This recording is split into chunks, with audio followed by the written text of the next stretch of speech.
Bismillahirrahmanirrahim. Alhamdulillahi Rabbil Alamin. Wa bihi nasta'in ala umuri waddin. Nastaghfiruhu wa nastahdihi wa natubu ilaihi wa natawakkalu alaihi. Wa na'udzu bihi min syururi anfusina wa min sayyiati a'malina. Man yahdihillahu fala mudilla lahu wa huwal muhtadi. Wa man yudlil falan tajid lahu waliyyan mursyida wa la hadiya lahu. Asyhadu an la ilaha illallah wahdahu la syarika lah. Wa asyhadu anna sayyidana Muhammadan abduhu wa rasuluh. Allahumma shalli wa sallim wa barik ala hadha nabiyil karim. Sayyidina wa habibina wa syafi'ina wa zuhrina wa maulana Muhammadin Mustafa wa ala alihi wa sahbihi wa man da'a bida'watihi wa tamassaka bi sunnatihi wa jahada fi sabilillah ila yaumiddin. Rabbi shrah li sadri wa yassir li amri wahlul 'uqdatam min lisani yafqahu qawli. Subhanaka la ilma lana illa ma 'allamtana innaka antal alimul hakim. Wala hawla wala quwwata illa billahil azim. Allahumma aftah alaina hikmataka wanshur alaina min khazaini rahmatika ya arhamar rahimin. Allahumma arina al-haqqa haqqan warzuqna ittiba'ah wa arina al-batila batilan warzuqna ijtinabah. Qala Allah Subhanahu wa ta'ala fi kitabil aziz, a'udzu billahi minasyaitonir rajim. وَلَقَدْ عَلِمْتُمُ الَّذِينَ اعْتَدَوْا مِنكُمْ فِي السَّبْتِ فَقُلْنَا لَهُمْ كُونُوا قِرَدَةً خَاسِئِينَ فَجَعَلْنَاهَا نَكَالًا لِمَا بَيْنَ يَدَيْهَا وَمَا خَلْفَهَا وَمَوْعِظَةً لِلْمُتَّقِينَ. صدق الله العظيم. Qala Nabiuna Sayyidina Muhammad sallallahu alaihi wasallam, khairukum man ta'allama al-Qur'ana wa 'allamahu, atau kama qala sadaqa Rasulullah sallallahu alaihi wasallam. Tuan-tuan, puan-puan, muslimin muslimat sekalian, rahimakumullah. Assalamualaikum warahmatullahi wabarakatuh. Amma ba'd. Alhamdulillah pada pagi hari Selasa ini 16 Jamadil Akhir 1443 Hijriah, bersamaan 18 Januari 2022.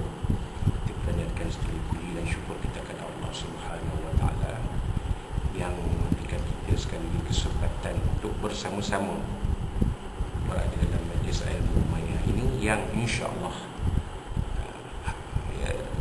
dikira sebagai satu majlis ilmu yang bersamaan dengan satu taman dari taman-taman syurga Allah Subhanahu wa taala, di mana dalam majlis ilmu ini akan diturunkan rahmat oleh para malaikat atas perintah Allah Subhanahu wa taala, dan dikurniakan kepada sekalian kita yang mengikuti majlis ilmu ini kesakinah, ini ketenangan, dan dikurniakan ganjaran pahala surga Allah Subhanahu wa taala. Dan dalam masa yang sama juga kita sama-sama berdoa kepada Allah SWT, mudah-mudahan Allah SWT menurunkan kita limpahan rahmat, barakah dan keampunan darinya, serta dikurniakan kita kesihatan dan keafiatan, serta dijauhkan daripada kita segala bahaya, segala musibah, segala bala bencana, segala wabak penyakit COVID-19, dan dijauhkan daripada kita segala fitnah orang yang hidup, fitnah orang yang mati, segala fitnah yang ada pada akhir zaman ini, terutamanya fitnah Masih Dajjal. Bila Allah SWT akan memperkenankan permohonan dan permintaan kita, insyaAllah. Jadi tuan-tuan dan puan-puan muslimin semua, kita teruskan pengajian kitab tafsir Al-Quran Ibrul Athir yang disusun, yang disampaikan, yang dikongsikan oleh Al-Fadil Ustaz Tun Haji Ahmad Sun Haji Muhammad Al-Yawi Al-Bidangati rahimahullah taala. Iaitu sampai kepada kupasan ayat-ayat Al-Quranul Karim yang difirmankan Allah SWT di dalam surah Al-Baqarah, iaitu ayat 65 dan 66. Dalam ayat ke-65 surah Al-Baqarah ini Allah SWT berfirman, A'udzubillahi minasyaitonir rajim, wa laqad 'alimtumul ladzina i'tadaw minkum fis sabti faqulna lahum kunu qiradatan khasi'in. Mafhumnya, demi telah kami ketahui, sesungguhnya telah kami ketahui, wa laqad 'alimtum, alimtumul ladzina i'tadaw, sesungguhnya kami telah ketahui, sesungguhnya kamu telah ketahui, Bani Israel. Tum ini balik kepada Bani Israel, sesungguhnya kamu telah ketahui. Sebab benda ini telah berlaku, benda ini telah berlaku pada satu masa dahulu, dan Bani Israel mengetahui kisah ini. Sebab itu Allah Ta'ala gunakan walaqad alimtum, dan sesungguhnya kami, sesungguhnya kamu, iaitu Bani Israel, telah mengetahui alladzina i'tadaw minkum, itu kisah orang yang i'tadaw minkum. I'tadaw ni faman i'tada wara'a dzalika. Ayat ini Allah sebut faman i'tada wara'a dzalika, sesiapa yang melanggar atau melanggar peraturan, melanggar undang-undang, melanggar perintah. Jadi i'tadaw ni adalah melanggar perintah, melanggar arahan, melanggar undang-undang, melanggar peraturan. Mereka ni alladzina i'tadaw, i'tada ya'tadi i'tadaw, mereka yang jadi ramailah ni, minkum, dari kalangan kamu, itu Bani Israel. Sungguh kamu telah mengetahui mereka yang melanggar peraturan, melanggar undang-undang, melampaui melanggar perintah Allah SWT dari kalangan kamu, di kalangan kamu Bani Israel, fi sabat, pada hari Sabtu. Jadi apa larangan Allah SWT kepada Bani Israel ketika itu dan orang Yahudi sampai kali ini yang menganut agama Yahudi? Larangan Allah SWT ialah pada hari Sabtu orang-orang Bani Israel, orang Yahudi ini tidak boleh buat apa-apa pun pekerjaan dunia, melainkan mereka beribadah sepenuhnya pada hari Sabtu. Tak boleh buat apa lah, hanya pergi ke sinagog mereka, beribadah di sana, melainkan perkara-perkara makan minum tu dah tentulah, kalau tak makan tak minum mati pula. Ini maksudnya pekerjaan dunia, berniaga, bekerja, berniaga, bertani, bercucuk tanam, menternak, menangkap ikan, membeli ikan, dan apa-apa saja pekerjaan dunia tak boleh dilakukan pada hari Sabtu. Maknanya hari Sabtu itu cuti bagi mereka. Ini berbeza dengan kita orang Islam. Orang Islam, kita hari Jumaat adalah hari istimewa bagi kita beribadah, dan kita digalakkan berpagi-pagi ke masjid pada hari Jumaat. Namun dalam ayat Al-Quran, dalam surah Al-Ma'arij, Allah Ta'ala sebut fa idza qudiyatus solatu fantashiru fil ard wabtaghu min fadlillah. Habis sembahyang, bertebarlah kamu di atas dunia mencari kelebihan-kelebihan yang ada. Maksudnya dibolehkan kita bekerja pada hari Jumaat. Lepas sembahyang Jumaat, bekerjalah. Yang berniaga, berniagalah. Yang bertani, bertanilah. Yang berternak, kita orang kita masyarakat Melayu ni, bertani, bercucuk tanam, berkebunnya pagi, bukan petang, jadi walau macam mana pun Allah SWT sebut selepas sembahyang Jumaat boleh melakukan apa-apa urusan dunia. Jadi berbeza dengan orang-orang Bani Israel, orang-orang Yahudi. Berbeza sebenarnya. Mereka memang tak boleh buat apa-apa pekerjaan dunia pada hari Sabtu. Jadi ayat ini diturunkan oleh Allah SWT untuk mengingatkan kepada Bani Israel tentang kisah sebahagian mereka yang melanggar peraturan, melanggar perintah Allah pada hari Sabtu. Maka apa yang berlaku, tuan? Faqulna lahum kunu qiradatan khasi'in. Maka kami berkata kepada mereka, mereka yang melanggar peraturan ini, kunu, jadilah kamu qiradatan khasi'in, kera yang hina. Jadi dalam, kalau dilihat harfiah, terjemahan harfiah sini, qiradatan adalah spesies kera. Qirdun, seekor kera. Bila qiradah, spesies kera. Tahulah cimpansi ke, gorila ke, godzilla ke, tak tahulah. Khasi'in, sifat kera itu. Khasi'in, khasi ini yang hina lah, hina di mata manusia. Manusia memandang hina kera. Kenapa? Kerana sifat, kalau tengok kalau kita bagi kera makan macam mana, sifat mereka itu tak cantik. Suka berebut benda yang sikit, berebut benda yang banyak pun berebut. Jadi ini perangai kera. Jadi itulah yang Allah Ta'ala sebut dalam ayat 65. Kemudian kita lihat ayat yang ke-66. A'udzubillahi minasyaitonirrajim. Faja'alnaha nakalan lima baina yadayha wa ma khalfaha wa mau'izatan lil muttaqin.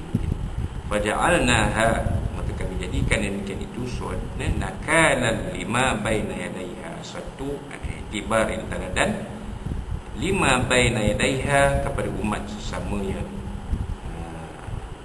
Jadi faja'alna, kami jadikan ha ini balik kepada kisah mereka yang menjadi kera akibat melanggar peraturan Allah pada hari Sabtu itu. Nakala, nakala ni adalah iktibar ataupun pengajaran. Ya. Lima baina yadaiha, kepada sesiapa baina yadaiha, di antara yang hidup pada zaman itu. Wama khalfaha, dan siapa yang hidup selepas itu. Maknanya pengajaran itu bukan untuk orang waktu itu je, untuk semua manusia. Sampailah kepada kita pada hari ini. Ambillah pengajaran daripada kisah ini, bahawasanya melanggar perintah Allah itu akan ada kesan negatifnya kepada kita dalam kehidupan. Tengoklah apa yang jadi pada hari ini bila kita melanggar perintah Allah SWT, maka berlaku turunlah bala bencana yang bertimpa-timpa pada kita. Itu dia. Wa mau'izah, dan menjadi pengajaran. Mau'izah ni menjadi pengajaran lil muttaqin, bagi untuk orang-orang yang bertakwa kepada Allah Subhanahu wa taala. Jadi kisah-kisah yang Allah Ta'ala cerita dalam Quran ini seharusnya menjadi pengajaran bagi kita, orang-orang yang beriman ini, supaya dengan iktibar yang ada itu, maka ketakwaan kita akan makin kokoh. Ketakwaan kita pada Allah SWT akan mengukuh, akan bertambah kuat. Itu dia. Supaya kita akan bertambah teguh keimanan dan ketakwaan kita pada Allah Subhanahu wa taala. Kita menjadi hamba-hamba Allah yang beriman dan beramal soleh. Yang beriman bukan setakat ada keimanan, tetapi kita melakukan segala perintah Allah dan meninggalkan segala larangan Allah. Itulah. Baik, kita lihat apa yang ingin diterangkan oleh almarhum Tuan Guru penyusun kitab ini. Ayat 65 dan ayat 66 ini menceritakan, iaitu pada zaman Nabi Allah Daud AS, orang-orang Bani Israel telah ditegah oleh Allah, jangan menangkap ikan pada hari Sabtu, kerana hari itu hari kelepasan, hari tiada bekerja, hari beramal ibadah, memuliakan Allah. Itu ceritanya. Jadi perintah ini turun, kisah ini berlaku. pada zaman Nabi Daud alaihi salam. Jadi kalau kita baca sejarahnya, pada zaman Nabi Daud alaihi salam ini, Bani Israel, keadaan Bani Israel berbeza dengan keadaan mereka ketika berada di bumi Mesir pada zaman Nabi Musa alaihi salam. Sangat berbeza. Mereka memiliki negara, mereka memiliki tanah air, mereka memiliki kehidupan yang jauh lebih baik. Walaupun keadaan di Mesir itu lebih baik daripada keadaan di bumi Israel atau bumi Palestin ketika itu. Tetapi bangsa Bani Israel menjadi suatu bangsa yang bermaruah, satu bangsa yang memiliki negara, memiliki kerajaan, dan mereka boleh berdiri sama tinggi dan duduk sama rendah dengan bangsa-bangsa lain. Mereka tidak ditindas, mereka tidak dihina, mereka tidak diperhambakan, seperti mana yang mereka hadapi di Mesir pada zaman Nabi Musa alaihi salam. Dan ada sebahagian orang Bani Israel ini yang tinggal di tepi pantai. Di tepi pantai. Kalau kita lihat dalam peta, di kawasan sekitar Teluk Aqabah. Teluk Aqabah inilah yang menjadi sempadan 3 negara. Itu negara Saudi, negara Jordan dan negara Mesir. Di situlah orang-orang Bani Israel berkampung menjadi nelayan. Dan kerja mereka, pencarian mereka ialah menangkap ikan. Tetapi di sana ada perintah Allah SWT kepada mereka supaya tidak menangkap ikan pada hari Sabtu. Hari Sabtu adalah hari untuk mereka beribadah sepenuhnya, dan meninggalkan urusan mereka dalam konteks ini, iaitu menjadi nelayan atau menangkap ikan pada hari itu. Nak jadi cerita, hari itulah pula ikan berkumpul banyak. Hari lain mereka nak ikan tak banyak. Hari Sabtu tu ikan banyak pula berkumpul di laut pada waktu itu. Sehingga ikan-ikan di laut pun pada hari itu semuanya berkumpul. Tapi dasarnya mereka mempunyai perangai yang buruk. Banyak di antara mereka yang melanggar larangan Allah itu. Mereka berpecah 3. Puak pertama tidak menangkap ikan dan melarang kawan-kawannya yang lain. Jadi golongan nelayan Bani Israel ini, kerana sifat mereka yang buruk yang kita dah bincangkan sebelum ni, maka mereka berpecah pada 3 bahagian, ke 3 kumpulan. Kumpulan pertama, mereka tak menangkap ikan dan melarang yang lain. Ini yang betul-betul ikut undang-undang lah, yang betul-betul ikut perintah Allah.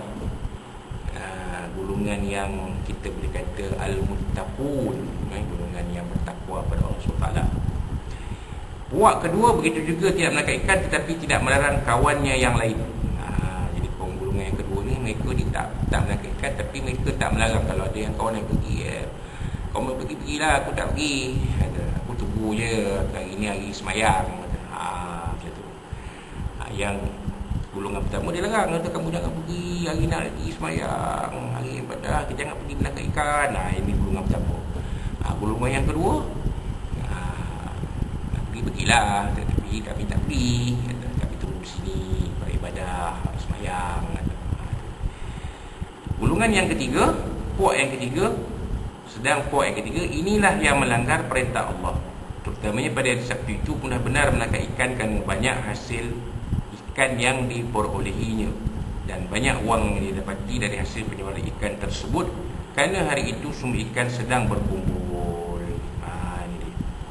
Jadi golongan yang ketiga ni lah yang nekat ni, berani mati pergi tangkap ikan kat hari Sabtu.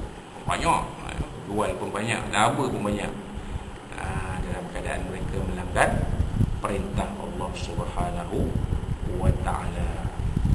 Dengan itu pula semakin mereka melanggar larangan Allah, akhirnya Allah SWT laknat mereka dengan titahnya, kunu qiradatan khasiin, jadilah kamu kera yang hina.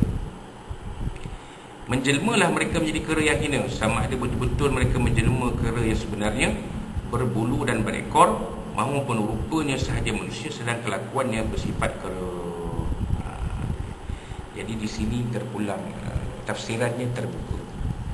Ya, sama ada benar-benar jadi kera, berevolusi menjadi kera, ataupun mereka ni tetap manusia tetapi perangainya sudah jadi perangai kera. Ni wallahu alam, kita tidak berada di situ. Tetapi apa yang diterangkan dalam Al-Quran ni, ya, bila disebut qiratan, spesies kera, sama ada benar-benar mereka jadi kera ataupun mereka, perangai mereka itu seumpama kera. Wallahu alam. Ya, boleh jadi dua-duanya betul, ya, boleh jadi salah satunya betul. Tetapi jelas dalam ayat ini disebut Allah Ta'ala hukum mereka dengan menjadikan mereka itu qiradah, satu spesies kera. Jadilah mereka itu seumpama kera, gitu. Wallahu alam. Jika kita nak sesuaikan dengan zaman kita ini, dapat kita mengambil kesimpulan bahawa kaum yang diceritakan Tuhan tadi mempunyai hari kelepasan, iaitu pada hari Sabtu. Maka naklah hari itu dimuliakan dengan beribadah kepada Tuhan, dan naklah berhenti bekerja, terutama pekerjaan menangkap ikan. Tetapi dah oleh kerana mereka melanggar perintah Allah, mereka dilaknat menjadi kera. Itu cerita dia. Kerana mereka melanggar perintah Allah, ya, ketetapan Allah SWT, undang-undang Allah SWT, maka Allah Ta'ala tukarkan mereka serta-merta menjadi kera. Jadi inilah sebenarnya yang berlaku kepada umat-umat terdahulu. Apabila mereka ni diazab oleh Allah SWT, azab mereka itu terus jadi,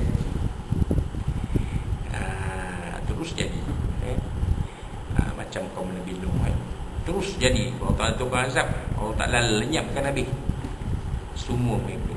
Kaum Nabi Hud pun serupa, kaum Nabi Saleh pun serupa, ya, Fir'aun dan bala tenteranya serupa.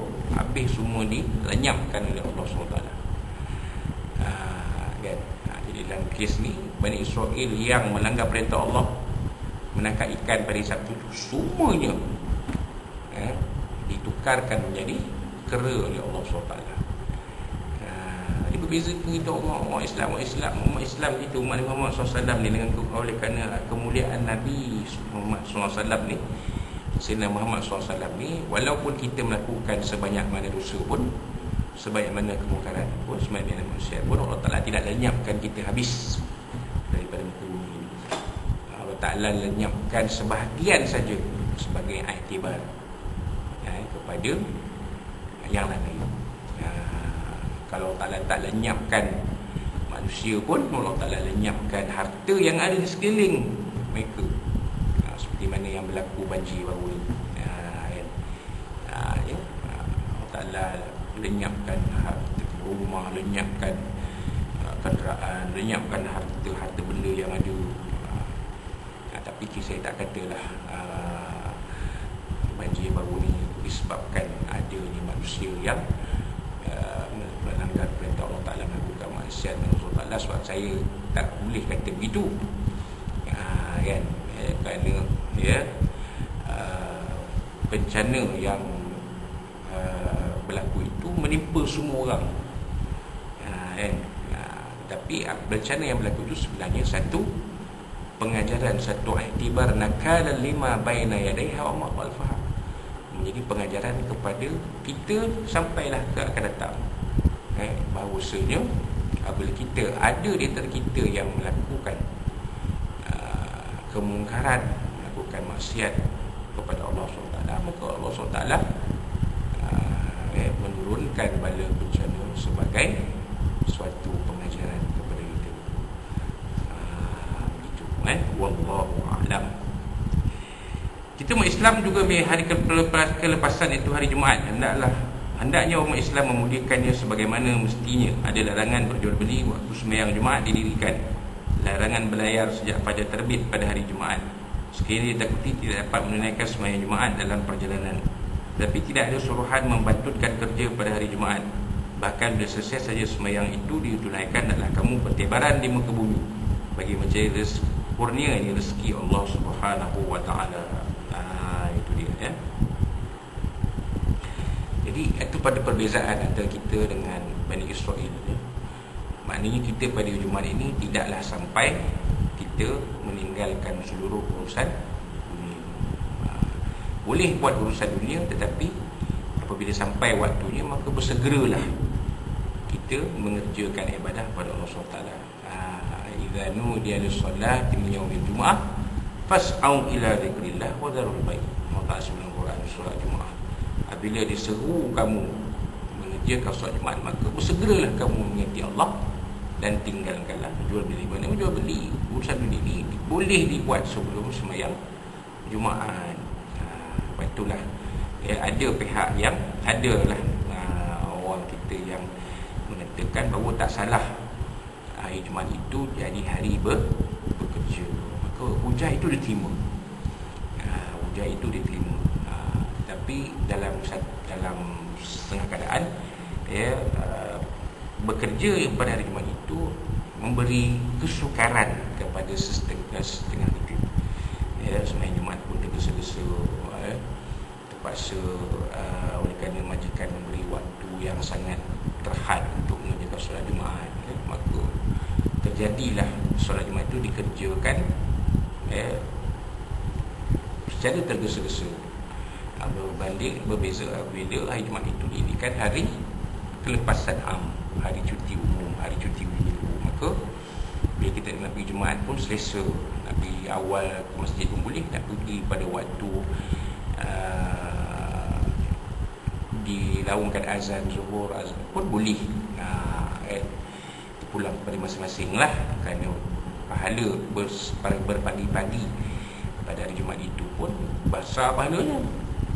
Kalau bermula, kalau kita pergi awal, pahala seekor unta. Lambat sikit, pahala seekor lembu. Lambat sikit, pahala seekor kambing. Lambat sikit, pahala seekor ayam. Lambat lagi, pahala sebiji telur. Begitulah yang ada dalam hadis Nabi SAW. Tapi tidak dilarang kita untuk mengerjakan ibadat, melakukan urusan dunia pada hari Jumaat. Cumanya bila masuk waktu Jumaat, bersegeralah kita mengerjakan, mendengar khutbah dan Jumaat dan menunaikan solat Jumaat. Lepas itu teruskan balik bekerja seperti biasa, menjalankan kerja seperti biasa, mencari rezeki seperti biasa. Wallahu a'lam. Yang untungnya begitu umat Islam, jika ada di antara kita yang melanggar larangan-larangan pada hari Jumaat itu, syukur Allah Ta'ala tidak menjelmakannya menjadi kera atau mungkin. Itu di kita, kerana barakah Sayyidina Muhammad SAW itu, maka kita umat baginda SAW ini tidak dikenakan azab seperti mana umat-umat yang terdahulu. Tak dibuat. Tak pula kita dengar orang yang tak sembahyang Jumaat tu jadi kera, jadi monyet, jadi macam-macam. Tak ada. Tetapi satu persoalan yang ditinggalkan oleh almarhum Tuan Guru ini, tetapi tidakkah ada kemungkinan sifat kera atau monyet itu dan oleh Allah SWT dijelmakannya dalam peribadi seseorang? Itu persoalan yang ditinggalkan oleh pengarang almarhum Tuan Guru penyusun kitab ini. Maknanya orang yang meninggalkan solat Jumaat ni, tidak akan nanti perangainya jadi seumpama perangai kera, peribadinya seperti seekor kera. Itu persoalan yang ditinggalkan oleh Tuan Guru. Itu pulanglah kepada kita untuk memikirkannya, maka jadikanlah hal ini sebagai iktibar. Itu dia, ya. Pulang ke kita untuk memikirkan dan menilainya dengan adil dan saksama, sana benar ataupun tidak. Tepuk dada, tanya iman kita, tanya diri kita. Kalau tanya selera kita, kita nak makan semua, tak tepuk dada tanya selera, tepuk dada selera, tanya selera kita, semua kita nak ngam, semua kita nak makan, semua kita nak jamah kan. Tapi bila kita tanya, tepuk dada tanya iman kita, tanya diri kita, tanya amal kita, maka kita akan berfikir, kita akan berfikir sama ada benda itu kena ataupun tidak, ataupun sebaliknya. Jadi itulah dia sikit sebanyak kita boleh kongsikan pada pagi ini. InsyaAllah pada bulan kita akan sambung penerangan dari ayat yang seterusnya, itu ayat yang ke-67 sampailah ke ayat 71 surah Al-Baqarah. InsyaAllah kita akan bertemu dalam kuliah yang akan datang. Jadi itulah dia sikit sebanyak apa kita boleh kongsikan pada pagi ini. Dan habis bagus dengan pada pilihan manfaat bersama diri pada kita bagi kita dirahmati, diberkati dan Allah Taala, dan kehidupan kita semua yang kita akan bagi sampai ke akhirat saat hasanah di dunia wa hasanah fil akhirah. Dan mudah-mudahan kita di dunia ini akan dipenuhi kurnia rahmat, barakah, dan kemudian Allah Taala jauhkan dari segala musibah, bala bencana, fitnah dan wabak penyakit semua yang disebutkan pada awal tadi. Ya, jadi kita bertemu rezekinya kalau ada apa sampaikan dalam bulan ini terasa masa terlanjur bicara tersinggung kata sebelum oleh Rasulullah dengan Nabi SAW lagi tuan-tuan dan puan-puan sekalian ya. Wassalamualaikum warahmatullahi wabarakatuh. Dan kita tamat takut kepada kita ini dengan tasbih kepada suatu Allah. Auzubillahi minasyaitonir rajim. Bismillahirrahmanirrahim. Alhamdulillahirabbil alamin wa bihi nasta'in. Wassalatu wassalamu ala asyrafil anbiya'i wal mursalin wa ala alihi subhanahu. Allahumma arham jama'ana hadza Muhammad wa ala alihi wa Allahumma inna naj'aluka fi nufuri a'daina wa na'udzuka min syururihim. Allahumma baddid syamlahum wa fariq jam'ahum wa shaddid kalimatahum wa zalzil aqdamahum wa sallit 'alaihim kalban min wa khari jabbarin taqim ya Allah ya Allah ya Allah.